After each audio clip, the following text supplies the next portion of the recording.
Good evening, and thanks for joining us for the Mayor and Council meeting of December 15th, 2014. The first item on our agenda is the Pledge of Allegiance, and I would like to ask Ms. Akiva Rosenzweig and Ms. Rachel Rosenzweig to come up to the podium and please lead us in the pledge.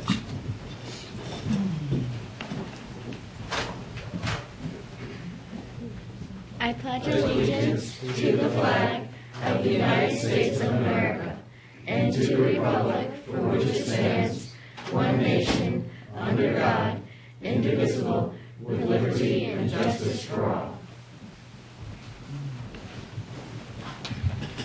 Well, so, next on our agenda is public comments. This is the time that the Mayor and Council sets aside for anyone to come before us on any topic that's not a public hearing on tonight's agenda. And tonight we have no public hearing, so essentially you can come speak to us about anything.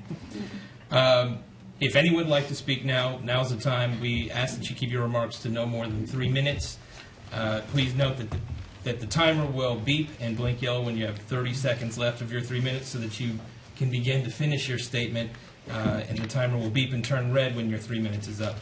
Please state your name and address for the record. Do we have anyone who would like to speak this evening? Please, come on up.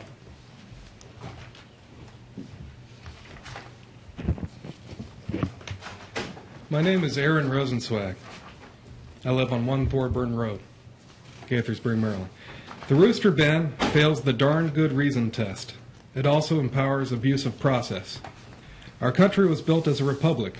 It means we must have minimal government with few rules and restrictions. If we are going to make a law that denies freedoms, there better be a darn good reason. In 2010, our codes were reviewed, and we voted to largely keep the rules unchanged, except we decided to ban roosters. We did this even though there were no prior problems with roosters. There is no need to single out any particular animal because we already have rules for noise pollution that should apply to every animal. Further, our codes had already stated, unlawful to keep a crowing rooster. Before 2010, our citizens were already protected from noise pollution issues related to chickens. We made a big mistake in changing the rules. Chicken collars are simple and effective. When you attach a simple collar to a chicken, it prevents the crowing. They cannot fill their windpipe to make the loud noise. All other noises and chicken activities are still possible. Regardless of sex, it is the way to go. We already have regulations in place for dog barking and nuisance complaints. Why make distinctions between animals? Noise is noise. It should not be tolerated. Period. A flock benefits from a rooster. A rooster stops bickering amongst hens. A rooster protects hens. A rooster warns hens of danger. Most of all, a rooster will find worms and food, then encourage the hens to eat first. It is a wonderful sight. Neglected animals. Because of rooster laws, many are slaughtered simply because of their gender. Many birds are sent to animal shelters, but they can't keep them all. Rather than see them become Tuesday night dinner, many owners would rather let their roosters run wild. This is even more cruel. It is not humane. Roosters are loving. Frizzle, the rooster, was a very special family pet to the Burritt family. Just one of the many traits that made Frizzle such a great pet, he was litter box trained. No kidding. The Burritt family picked up Frizzle at a local farm market where he had been left after his previous owner died. The Burritt family couldn't resist and brought him home, where the rooster amazingly learned how to go poo in the litter box by watching the family cat.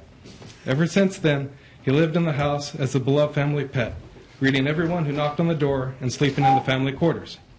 Abuse of process. Perhaps the best reason to lift the rooster ban is to prevent abuse of process. Do not give anyone the ability to make false claims that must be explored. Do not make animal control have to figure out the sex of a chicken. There are over 150 breeds of chicken in all shapes and colors. It is not so easy to determine the sex of a chicken. Even experts get confused, so why do it? Focus on what really matters, which is the health and cleanliness of the animals and if they are making unwanted levels of noise. Don't focus on male versus female.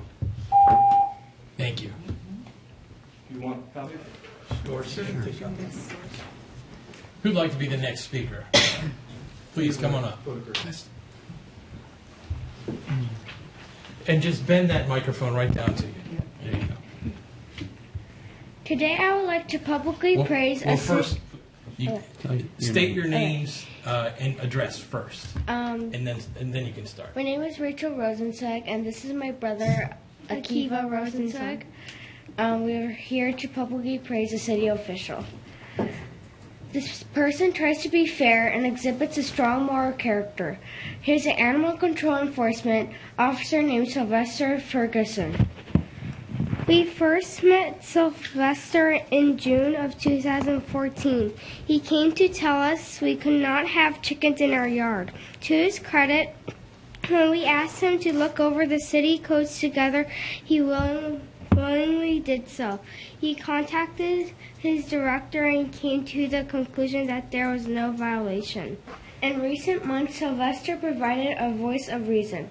This was particularly important when the director was on a much-needed vacation.